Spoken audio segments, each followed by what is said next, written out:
Donc on est en famille, hein, et moi ce que je vous propose assez simplement, c'est d'ouvrir la Bible.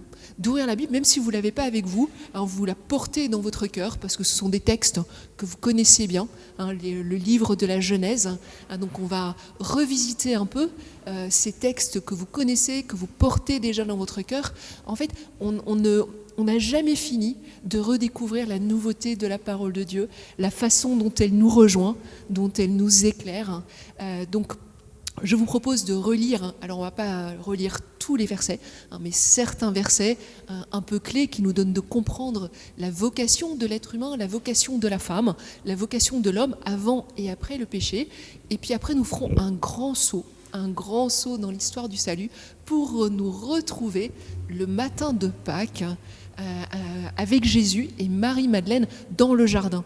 Alors, ce qui unifie les deux passages, c'est le jardin. Dans tous les cas, on se trouve dans un jardin. D'ailleurs, vous voyez, il y a une belle plante en face de moi, la décoration, il y a des étoiles. Donc, il y a ce bel édifice qui nous aide à nous resituer dans ce jardin. Alors, j'aime toujours de commencer par rappeler, et le verbe commencer est assez ajusté, par rappeler que quand on ouvre la Bible, la première page, le premier mot, c'est « Au commencement Dieu ». Au commencement Dieu. Moi, je trouve que ce mot est un mot miracle. Dans notre quotidien, je ne sais pas si vous êtes d'accord avec moi, mais dans notre quotidien, quand on est dans le métro, quand on court à travers le temps, c'est souvent au commencement mes rendez-vous, au commencement mes jugements, au commencement mes besoins, au commencement moi. Au commencement moi. Vous savez, quand il fait chaud dans le métro, c'est au commencement, au plus vite j'ai une place, quoi. Donc on voit à quel point on est centré sur nous-mêmes. Le premier exercice auquel nous appelle la parole de Dieu, c'est ce travail de décentrement, se mettre à l'écoute d'un autre que nous-mêmes. Et quand nous faisons cet exercice, quand nous ouvrons notre cœur, eh bien la parole de Dieu peut venir nous éclairer, alors pas seulement nous éclairer, mais nous donner cette vie. Parce que le commencement dont il est question, il est toujours actuel. Vous ne seriez pas là si le Seigneur ne vous donnait pas la vie ici et maintenant. Au commencement, au plus profond de votre cœur, au plus profond de vous-même, il y a Dieu qui vous donne la vie. Et ça, c'est un énorme miracle. Donc, première parole, au commencement Dieu. Alors, on ne va pas reprendre tous les jours de la création. Vous savez qu'il y a 7 jours où Dieu crée. Alors, c'est peut-être pas tout à fait exact, puisqu'il nous est dit que le 7e jour, Dieu se repose. Donc, au commencement, il y a Dieu, et le 7e jour, Dieu se repose. Alors, le repos, le terme repos en français est assez intéressant parce qu'il nous dit que Dieu se pose à nouveau. Dieu continue de nous donner la vie. Dieu se pose à nouveau. Vous savez que c'est le jour où le peuple juif célèbre le sabbat, le repos de Dieu. Et donc c'est un jour où le peuple se repose, se rend disponible pour accueillir la vie. C'est une question que j'aime beaucoup poser à mes étudiants, séminaristes et autres, en leur disant, mais est-ce que vous prenez du temps pour accueillir la vie ? Est-ce qu'il y a un moment dans la semaine, comme celui-ci par exemple, où vous prenez du temps pour rentrer au plus profond de votre cœur, pour accueillir la vie qui jaillit de vous-même et qui jaillit à travers toute la création. Il y a un jour dans la tradition chrétienne qui nous est donné pour cela. Alors ce n'est pas le dernier jour, c'est plutôt le premier jour, c'est le dimanche qui est le jour de la résurrection, où nous réapprenons à chaque fois, parce que chaque fois il faut réapprendre à rendre grâce. Notre élan spontané, c'est pas toujours l'action de grâce, et donc une fois par semaine, il faut oser entrer dans le don inouï que Dieu nous fait, qui n'est pas simplement le don de la vie, qui est le don de sa vie. Vous savez que le dimanche, nous célébrons l'Eucharistie, nous célébrons le mystère pascal. Jésus est venu se reposer dans la création. Le vendredi, il a été déposé au début du... Non, c'était avant que le sabbat ne commence. Il a été déposé dans un tombeau. C'est étonnant ça. Jésus est déposé dans un tombeau et il se repose. Il rejoint son Père pour recevoir de lui à nouveau la vie. Donc le 7e jour nous resitue un peu par rapport à ce repos. Et on retrouvera le 1er jour avec Marie-Madeleine. Mais entre le 1er et le 7e jour, il y a le 2e, le 3e, le 4e jour, où Dieu crée les astres, Dieu crée, il sépare l'eau et la terre, il crée la végétation, et chaque plante, chaque fleur est voulue, c'est assez impressionnant ça. Et puis le 6e jour, il nous est dit que Dieu crée les bêtes et les bestioles. Le 6e jour, Dieu crée les bêtes et les bestioles, et puis à la fin de la journée, Dieu réfléchit, parce que la manière dont le texte nous présente la création de l'être humain est tout à fait originale. Dieu réfléchit et dit « faisons l'homme à notre image ». Donc on n'a pas beaucoup d'éléments pour nous glorifier. On n'est pas créé le 1er jour, on n'est pas créé le dernier jour, on est créé le 6e jour après les bêtes et les bestioles.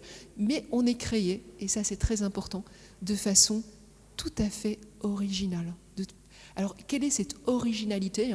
Vous connaissez l'expression faisons l'homme à notre image, à notre ressemblance. Le faisons, même en hébreu, est au pluriel. Donc, qu'est-ce qui caractérise la création de l'être humain ? C'est qu'il est créé de l'intérieur de la communion trinitaire. Vous êtes au plus profond de vous-même marqué par la communion divine. C'est incroyable ça. Vous êtes créé à partir du lieu le plus intérieur de Dieu. Vous êtes créé dans l'amour du Père pour le Fils et l'Esprit Saint. Et votre être est marqué par cet amour dès le commencement de votre vie. C'est pourquoi ce qui nous caractérise, ce qui nous rend profondément heureux, ce sont les relations de communion. Ce sont les relations où on aime profondément en esprit et en vérité. Et ce sont ces relations où on reconnaît que l'autre est un don. Alors, dans le livre de la Genèse, cette vocation à l'image, à la communion, elle est précisée. Donc, Dieu créa l'homme à son image, homme et femme, il le créa. Le mot « image » disparaît pour laisser la place à homme et femme. La communion, notre vocation à la communion va se réaliser à travers cette altérité extrêmement profonde que Dieu a voulu dès la création. Donc vous n'êtes pas créé être humain avec des caractéristiques masculines ou féminines, ici en l'occurrence plutôt féminines. Donc l'être femme n'est pas une spécificité.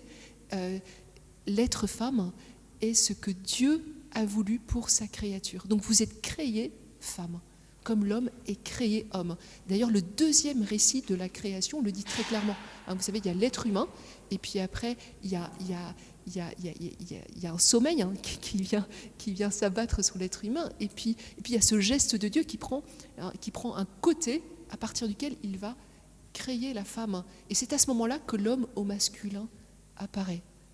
Donc, en fait, le geste créateur fait qu'on est homme ou on est femme. Et c'est cette altérité, c'est parce qu'on est fondamentalement autre que la communion est possible. Alors dans nos vies, cette altérité s'exprime de différentes manières. Comme être humain, on est différent des autres créatures, ça vous le savez bien. On n'est pas simplement issu de la terre comme les plantes, on n'est pas simplement marqué par une âme sensitive comme les animaux. Les animaux, ils se mobilisent en fonction de ce qu'ils sentent et de leur instinct. On a une âme qui est spirituelle. Ça, c'est ce qui nous caractérise profondément. Nous sommes doués d'esprit et c'est la raison pour laquelle nous sommes libres. Nous pouvons accueillir le don de Dieu qu'est le don de la vie. La première parole que Dieu adresse à l'homme et à la femme après les avoir créés, c'est « soyez féconds ». Il les bénit et leur dit « soyez féconds ». Alors le « leur » qui n'apparaît pas chez les animaux exprime le fait que la parole de vie est confiée comme une responsabilité. Nous sommes capables de reconnaître que la vie nous est donnée, qu'au principe de nous-mêmes, il y a une origine qui nous échappe. La vie nous est donnée. Quand on prend conscience de cela, Quand on prend profondément conscience de cela, se pose en nous la question, mais qu'est-ce que je vais faire de ce don ? Comment est-ce que je fais de ce don que j'ai reçu un lieu même, le lieu même où je me donne ? Ça, c'est ce qui caractérise en vérité les relations humaines. Nous sommes malheureusement marqués, on le verra tout à l'heure, par ce qu'on a appelé l'épreuve du péché. Et une des conséquences de ce péché, c'est d'avoir oublié le don. C'est de ne plus voir que nous sommes des dons les uns pour les autres. Et si on ne voit plus ça, le risque, c'est d'être dans des relations utilitaristes. C'est d'utiliser l'autre pour ses qualités, pour tout ce qu'il peut nous apporter, sans le reconnaître pour lui-même. Or, ce qui caractérise la relation vraiment humaine, c'est cette reconnaissance de l'autre comme donné à lui-même. Donc l'être humain est différent des autres créatures, ça c'est une première altérité. Et puis je vous ai dit qu'il y avait une autre altérité qui était l'altérité homme-femme. Et puis il y a une troisième altérité dont vous êtes chacun marqué, c'est que vous êtes chacun unique. Votre visage exprime qui vous êtes. Et ce visage, il est unique. Et donc votre vie, de ce point de vue-là, est unique. Alors cette altérité-là, elle est particulièrement vertigineuse. Quand on se pose la question de notre vocation, de la manière dont on va réaliser notre vie, on a un moment de solitude parce que c'est face à Dieu qu'on peut en vérité répondre à cette question. Donc, l'homme et la femme sont faits pour la communion. Cette communion, elle va se réaliser à travers le soyez fécond. Alors, juste une précision, le soyez fécond, on l'a beaucoup compris de façon un peu trop raccourcie, même si ce n'est pas tout à fait faux, en termes de procréation. Alors, évidemment qu'il y a la procréation. L'homme et la femme sont faits pour donner la vie, mais ce don de vie, le soyez fécond, c'est fructifier de toutes les formes de vie qui vous habitent. Donc chacun de vous, quel que soit votre état de vie, quelle que soit votre situation, que vous soyez marié, célibataire, consacré, que sais-je, vous êtes appelés d'une manière ou d'une autre à donner la vie. Et on ne peut le faire qu'en recevant la vie de Dieu jusqu'au bout. Donc on peut donner la vie psychologiquement, on peut donner la vie spirituellement, mais ce qui est sûr, c'est qu'on la donne à travers notre visage, à travers nos paroles, à travers nos gestes, à travers une manière d'être. C'est de cette manière-là qu'on fait grandir les relations de communion. Je peux donner la vie lorsque je reconnais, par exemple, que l'autre est un don. Si j'ai un regard bienveillant sur une personne, eh bien ce regard bienveillant peut ouvrir dans son cœur un espace qui lui permet de vivre davantage. On voit comment les regards d'amour, les regards bienveillants nous édifient, nous donnent d'accéder à ce que nous sommes. Voilà. Donc là, on est vraiment dans la situation d'avant le péché, une situation qu'on n'a pas tout à fait perdue, Le péché nous a bien abîmés, nous a bien marqués, donc on souffre un peu de ces conséquences du péché, même si je suppose que la majorité d'entre vous, vous avez reçu le baptême qui vient nous guérir de ce péché, mais reste qu'il faut en vivre, Donc l'enjeu, c'est pas tellement de revenir à la situation originelle qui fait qu'on est des créatures, on se reconnaît créé par Dieu. L'enjeu, il est encore beaucoup plus grand. C'est pas simplement de revenir à avant, c'est de découvrir à quel point Dieu nous aime malgré le péché et fait de nous des filles et des fils de Dieu en fait. Alors, vraiment, on est enfants de Dieu. Donc voilà, on y arrivera. Avant ça, je voudrais dire je voudrais prolonger l'enseignement sur la question du péché et essayer de comprendre ce qui est arrivé et pourquoi il est aussi difficile en fait d'être humain, pourquoi il est difficile d'être femme, pourquoi il est difficile d'être nous-mêmes. C'est bon de revisiter un peu cet aspect qui quand même nous marque au quotidien. Alors vous savez que le péché des origines, le premier péché est un péché de désobéissance. L'homme et la femme se sont détournés de Dieu et en particulier de cette parole. Je ne sais pas si vous vous rappelez la parole par rapport à laquelle ils ont failli. Cette parole, c'est tu peux. Donc l'homme et la femme sont créés. Non, en fait, c'est l'être humain qui est créé. Puis il reçoit cette parole. Tu peux manger de tous les arbres du jardin, mais de l'arbre de la connaissance du bien et du mal, tu ne mangeras pas. Alors dans la symbolique biblique, dans la symbolique hébraïque, l'arbre signifie toute la création, parce que c'est ce qui relie la terre et le ciel. Donc qu'est-ce qui est dit à l'homme? En fait, je te confie tout. Je te confie toute ma création. Cette création est bonne, et ce que je te demande, c'est de rester dans cette bonté. C'est de ne pas sortir de cette bonté, donc de ne pas connaître le mal. De ne pas connaître le mal. Si tu connais le mal, et la connaissance, elle n'est pas intellectuelle, la connaissance biblique, elle est de l'ordre de l'expérience. Si tu fais l'expérience du mal, ben tu entres dans ce pourquoi tu n'es pas fait. Tu entres sur un chemin de mort. Tu perds quelque chose de ce qui te caractérise profondément et qui est la bonté même de Dieu. Alors vous savez que c'est un peu ce qui est arrivé. Donc l'homme s'est détourné de Dieu, s'est détourné de cette parole de Dieu. Donc la femme a pris de l'arbre, en a mangé. Et puis l'homme de même. Alors j'entre pas dans le détail, je reprends simplement les conséquences qui nous marquent encore aujourd'hui, qui sont même assez actuelles. Alors une première conséquence du péché, c'est que l'homme est à distance de Dieu. Dieu il ne voit plus simplement Dieu comme celui qui le crée, qui lui donne la vie, qui le conduit, qui le guide. Non, il entend le pas venir de loin. Ça veut dire qu'il s'est éloigné de Dieu. Non seulement il s'est éloigné de Dieu, mais il a peur de Dieu. Il va se cacher. Alors donc la distance prise fait que, voilà, il y a une distance qui vient par rapport dans sa relation à Dieu, qui vient marquer cette relation. Deuxième conséquence, c'est la relation à l'autre. L'homme et la femme vont se cacher l'un de l'autre. La relation, elle n'est plus aussi simple. Ce n'est pas la relation de la communion où on reçoit entièrement l'autre comme un don et on se donne à lui comme un don. Donc la relation, elle est abîmée parce qu'à distance de Dieu, l'altérité fait peur.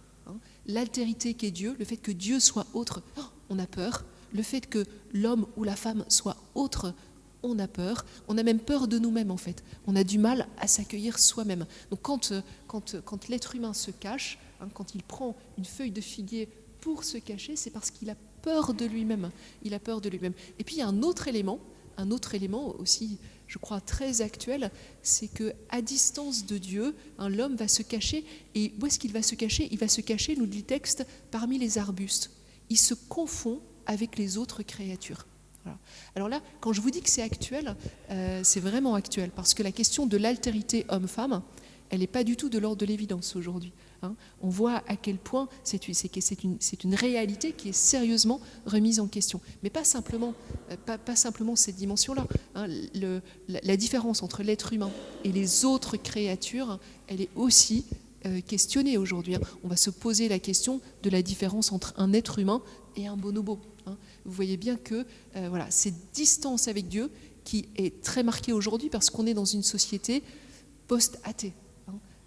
Une société marquée par un athéisme et qui ne se situe pas tellement par rapport à Dieu, mais qui porte les conséquences de cette distance prise avec Dieu. Et donc cela se dit dans notre culture. Alors le grand miracle dans cette histoire, c'est que malgré le fait que l'être humain est péché, qui s'est séparé de Dieu, ce qui avait été dit, tu mourras, n'arrive pas tout de suite. L'homme continue à vivre. Et puis il y a une parole, moi, que je trouve très belle dans la Bible. C'est cette parole où Dieu vient chercher l'homme. Où es-tu, Adam? Où es-tu? Où es-tu? Alors c'est quelque chose que l'on peut expérimenter. Quand on a fait un acte qui n'était pas très bon, voire même un acte mauvais, pour être clair, quand on a commis un péché, on est paumé. On a cette impression d'être perdu par rapport à Dieu, d'être perdu par rapport à nous-mêmes, d'être perdu par rapport à l'environnement. On devient maladroit. Vous avez dit un mensonge. Eh bien, ce détournement de la vérité, quand vous le disiez, vous dites c'est pas très grave, ça va passer et puis je vais vivre normalement. Mais en fait, non. Ce sont des actes qui nous engagent et qui nous abîment. Donc, quand il y a le mal, il y a cet abîme qui vient en nous. Mais la question de Dieu, elle est plus importante encore que le fait de simplement éprouver qu'on est perdu. La question de Dieu, où es-tu? C'est Dieu qui vient chercher l'homme et qui vient lui révéler qu'il est perdu. Il vient le rejoindre là où il est perdu. Il vient lui dire, en fait, tu t'es détourné et tu es perdu. Et ce faisant, il vient le rejoindre là où il en est. Nous avons un Dieu qui nous aime infiniment, qui ne s'arrête pas, heureusement pour nous, à nos péchés, mais qui vient révéler les conséquences des actes que l'on a posés.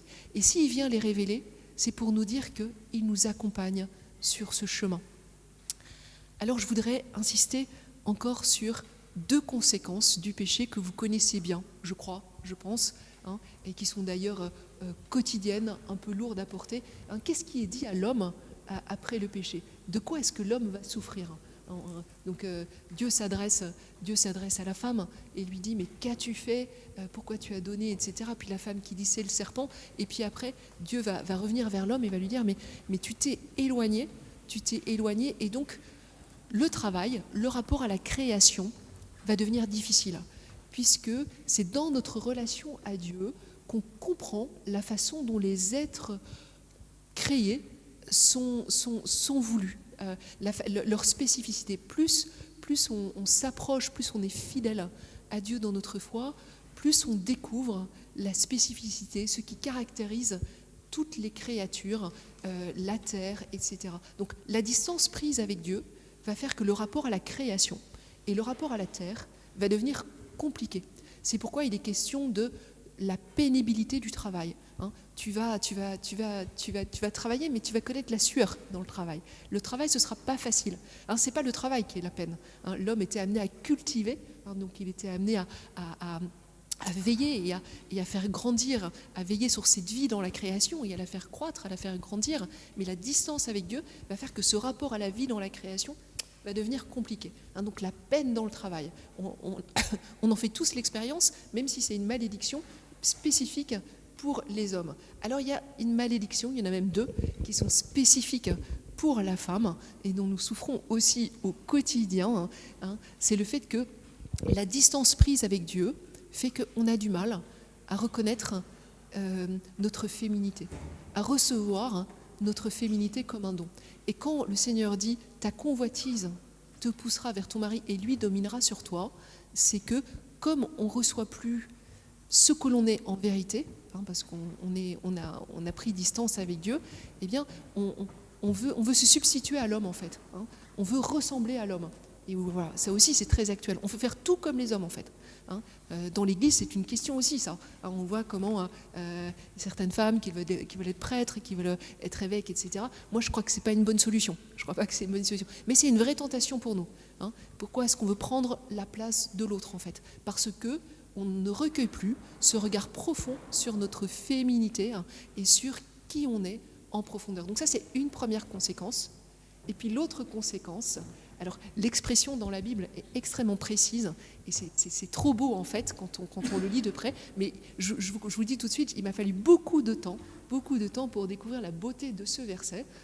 Est-ce que vous savez de quel verset il s'agit? C'est « je », donc Dieu dit « je multiplierai les peines de l'enfantement, les peines de tes grossesses ».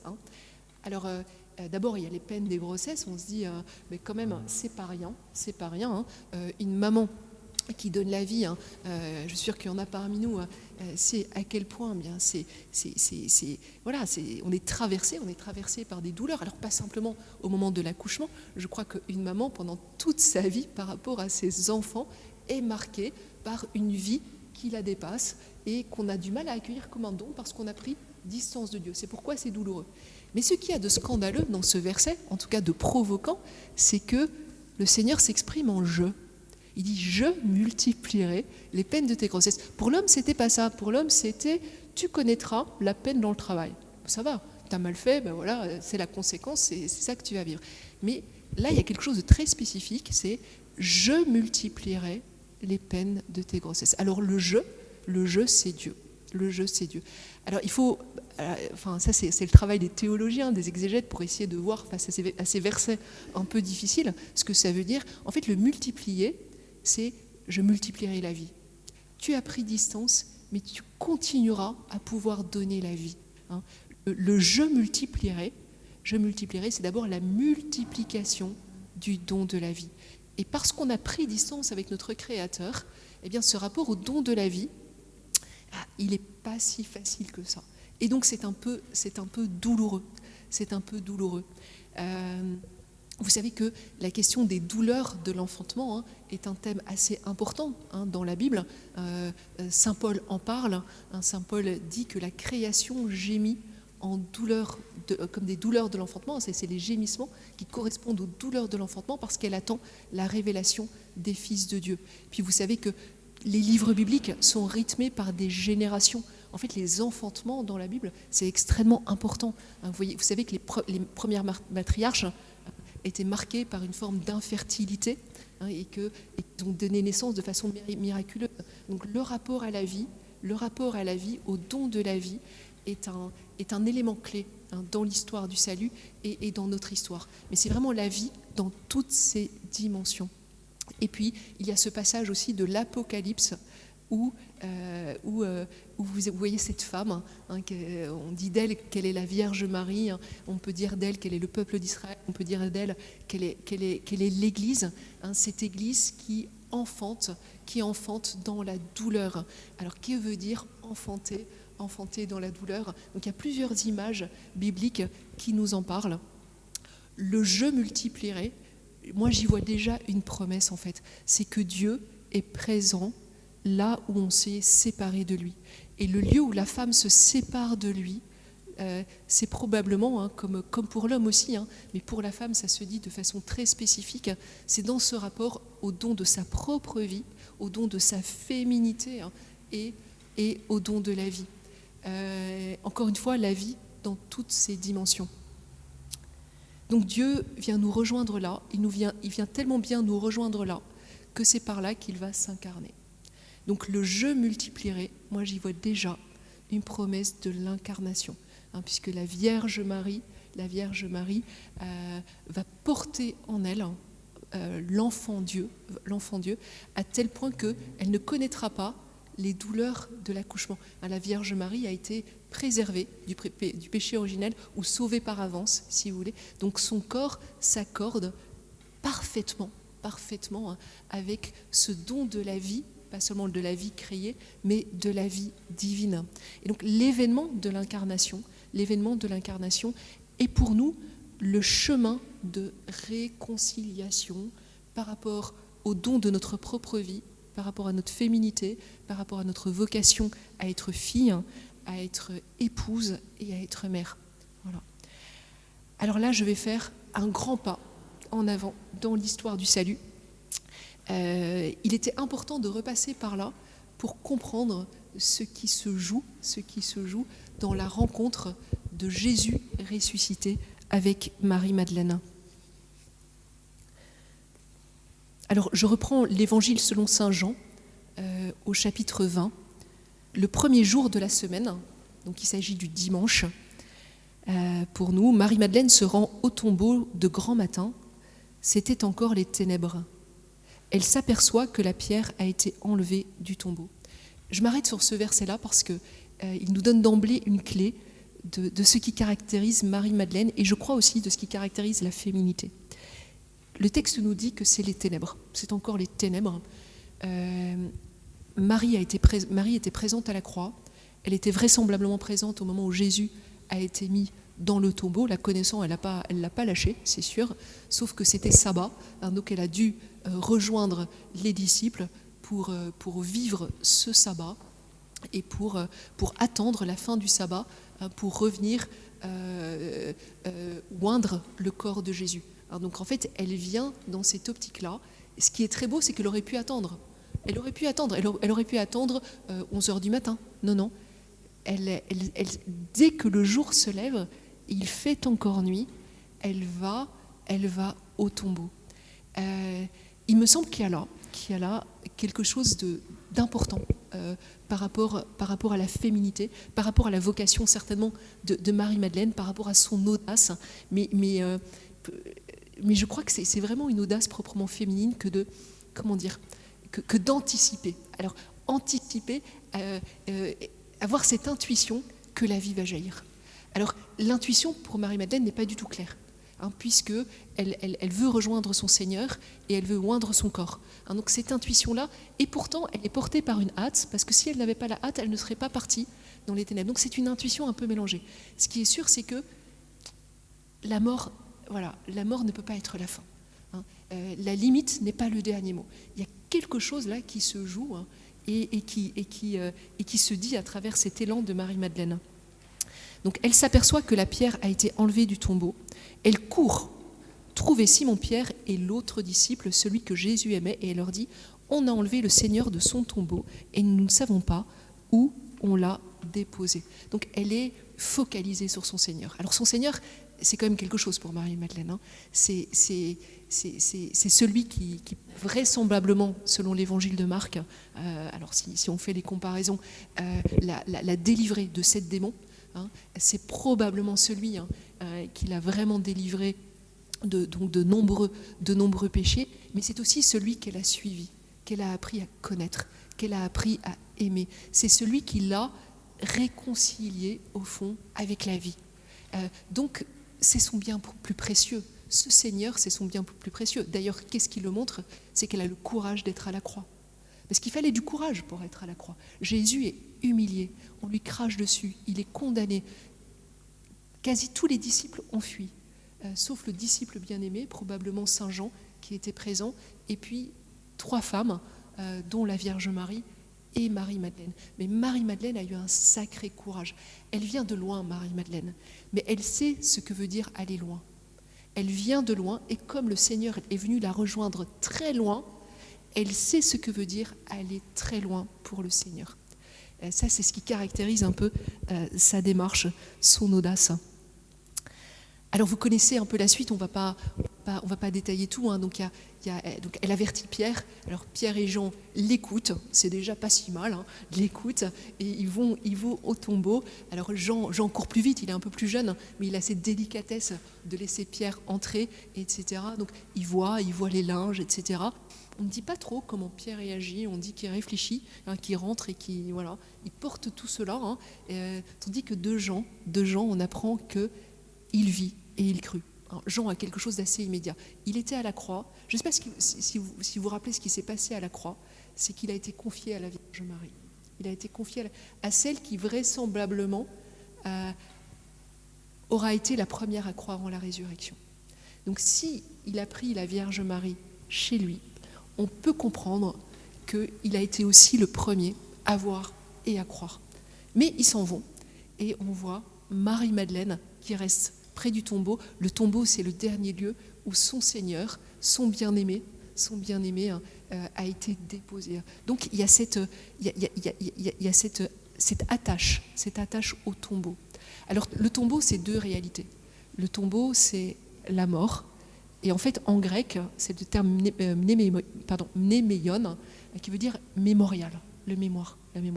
Alors, c'est la mémoire de toute une vie. C'est la mémoire de toute une vie.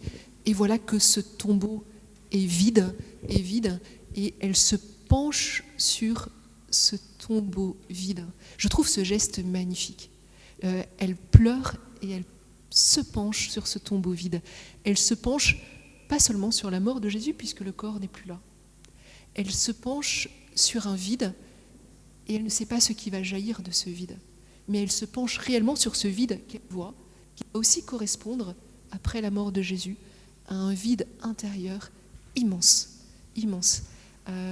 Et puis, elle est quand même très disponible spirituellement parce qu'elle repère les anges. En tout cas, les anges lui parlent et lui posent cette question, mais pourquoi pleures-tu ? Quelle est la raison de ton chagrin, de ta tristesse? C'est pas un reproche. Souvent on dit ouais, mais arrête, parce qu'on est mal à l'aise par rapport aux larmes. On est mal à l'aise par rapport à la souffrance d'autrui. Donc très vite, on va dire écoute, arrête de pleurnicher. C'est pas du tout de cet ordre-là. Le pourquoi pleures-tu, il est très sérieux. C'est une vraie question. Pourquoi pleures-tu? Et puis après, c'est ce qui lui permet de relever un tout petit peu la tête, donc elle a la tête vraiment penchée dans le tombeau, elle entend le « pourquoi pleures-tu » et elle doit se poser cette question, mais finalement pourquoi je suis traversée par une immense douleur qui n'est peut-être pas seulement une douleur, et elle voit un jardinier. Alors le texte nous dit que c'est Jésus et qu'elle ne le reconnaît pas, mais elle voit un jardinier qui lui pose 2 questions. C'est intéressant, l'autre question qui est posée en plus. Le jardinier reprend la question des anges. Pourquoi pleures-tu ? Est-ce qu'il y a une vraie raison ? Est-ce qu'il y a une vraie raison ? Et l'autre question est beaucoup plus précise. Qui cherches-tu ? Qui cherches-tu ? Et elle ne le reconnaît pas. Alors, elle ne le reconnaît pas. Alors, on pourrait trouver différentes raisons. Parfois, quand on est très marqué par la douleur, on a du mal à regarder vraiment les personnes. On est pris dans nos entrailles par une douleur qui nous tire vers le bas. Donc, elle n'est peut-être pas tout à fait disponible. Mais il n'y a pas que ça. C'est que Jésus, qui est là, apparaît avec son corps de ressuscité. Qui est le corps de Jésus ? C'est vraiment le corps de Jésus qu'elle a connu, mais en même temps, c'est le corps ressuscité, qui est radicalement transfiguré. La dernière fois qu'elle a vu Jésus, c'était Jésus couvert de plaies, couvert de sang, couvert de toute la violence humaine. Donc c'est cette mémoire-là qu'elle a. Et c'est aussi la mémoire de la façon dont il la rejoint, en fait. Je crois qu'elle a conscience que Jésus est mort par amour, ça c'est sûr. Après qu'il va revivre, qu'il va accéder à sa vie de ressuscité par amour, ça c'est pas encore tout à fait évident. Donc elle ne le reconnaît pas. Donc pourquoi pleures-tu ? Qui cherches-tu ? Et puis elle dit mais dis-moi où tu l'as mis. Si tu l'as pris, si tu l'as pris, c'est très touchant. Si tu l'as pris, dis-moi où tu l'as mis. Et qu'est-ce que Jésus répond ? Il lui donne la plus belle des réponses. C'est la première fois dans l'Évangile selon saint Jean, où Jésus appelle une femme par son prénom. C'est la première fois. Donc il répond, Marie. À la question, où l'as-tu mis ? Lui, il répond, Marie. Qu'est-ce qui est en jeu là ? Qu'est-ce qui est en jeu ? Jésus, ressuscité, est en train de la rejoindre au plus intime d'elle-même. Elle n'est pas simplement la femme, elle est cette femme qui est Marie. Elle n'aura jamais été plus elle-même qu'à ce moment-là. Les théologiens y voient la grâce du baptême, en fait. Elle est plongée dans la mort, le tombeau vide, le tombeau, en tout cas là il est vide, et la résurrection. Et elle accède pleinement à qui elle est. C'est un immense miracle. C'est un immense miracle. Et donc, elle le reconnaît, elle dit, mais Rabouni. Alors Rabouni, c'est maître, mais c'est aussi très familier. C'est petit maître, en fait. Elle le reconnaît, on voit tout son attachement vis-à-vis de Jésus. Et là, il y a quelque chose d'important qui se joue. Jésus va lui parler et va lui donner une mission. Je ne sais pas si vous avez remarqué, mais dans la Bible, dans les évangiles en particulier, je vais vous décevoir dans un premier temps, donc accrochez-vous, mais les femmes ne reçoivent pas de mission. Ceux qui sont appelés là au tout début, c'est des disciples. Et puis là encore, à la résurrection, c'est les disciples qui vont être envoyés. Mon Père m'a envoyé et je vous envoie. La femme, elle n'est peut-être pas envoyée, mais elle a une mission qui lui est propre. Et la mission qui lui est propre se trouve exprimée ici, à travers ce que Jésus lui dit. Ne me retiens pas, car je ne suis pas encore monté vers le Père. Va trouver mes frères pour leur dire que je monte vers mon Père et votre Père, vers mon Dieu et votre Dieu. Est-ce que vous vous rappelez que dans le livre de la Genèse, vous rappelez la peine qui était celle de la femme, les douleurs de l'enfantement et Dieu qui continue à multiplier la vie. La femme est la première qui peut reconnaître à la fois la vie de l'ordre de la création, mais la vie du ressuscité. Elle a cette grâce tout à fait spécifique de reconnaissance, de vie corporelle et de vie éternelle, de vie personnelle et de vie de ressuscité. Et donc, quand Jésus l'appelle Marie, c'est vraiment la vie du ressuscité qui vient la rejoindre. Qu'est-ce qu'elle est appelée à faire ? Elle est appelée communiquer cette vie du ressuscité aux disciples, de façon très spécifique. Ne me retiens pas, car je ne suis pas encore monté vers le Père, va trouver mes frères. C'est la première fois dans l'Évangile, selon saint Jean, où les disciples sont appelés frères. En fait, la fraternité dont il est question, c'est la fraternité grâce à la vie éternelle. On est plus frères encore par la grâce de la vie éternelle, puisqu'on n'est pas seulement fils et filles d'un tel ou d'une telle, on est fils et filles de Dieu. Et donc Marie vient de faire cette expérience-là, et donc elle est appelée à s'adresser aux frères de Jésus et à leur dire qu'ils sont ses frères, et que le Père de Jésus est leur Père, que le Dieu de Jésus est leur Dieu. La mission spécifique de Marie-Madeleine est une mission d'enfantement à la vie éternelle. Moi, ce que j'en tire comme leçon pour ma vocation, ma consécration, mon quotidien comme vierge consacrée, qui nous rend comme femmes le plus profondément, je crois, heureuses, c'est de choisir cette vie malgré tout. C'est que cette vie, elle est profondément inscrite en nous, et qu'on a cette aptitude, parce qu'elle nous est intérieure, de la choisir et de la reconnaître de façon d'abord très intuitive. Et il faut faire confiance à cette intuition-là. Il y a là quelque chose de missionnaire et de décisif pour l'Église. C'est pourquoi, moi j'aime de dire que il est heureux que la femme soit hors hiérarchie. Elle est hors hiérarchie parce qu'elle est celle qui doit recueillir la vie de Dieu, que la hiérarchie va servir. La hiérarchie, elle vient un peu après dans le texte, quand les apôtres se trouvent réunis, juste après que Marie-Madeleine est venue voir les disciples, leur dire ce qui s'était passé, ce qu'elle a entendu et ce qu'elle a vu. Juste après, ils sont tous réunis, les disciples, et Jésus, il est dit que Jésus vient du milieu d'eux, vient de l'intérieur d'eux-mêmes.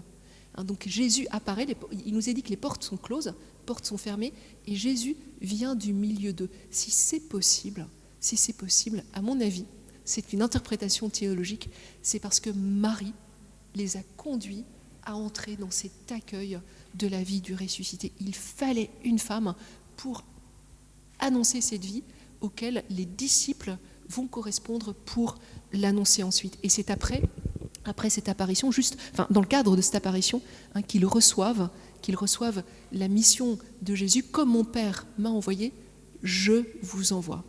Alors là, ce sont les disciples, les apôtres qui sont envoyés, ce sont ses frères.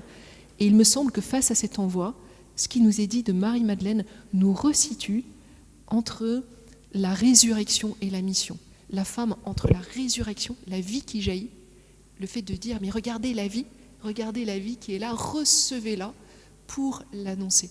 Et en fait, c'est non seulement la grâce des femmes, je crois, dans l'Église, et puis au-delà de l'Église, parce que je crois que c'est proprement vraiment féminin, mais je crois que c'est aussi la grâce du peuple de Dieu, en fait. Vous savez, la hiérarchie, les ministres, les prêtres, les diacres, les évêques sont au service de cette vie.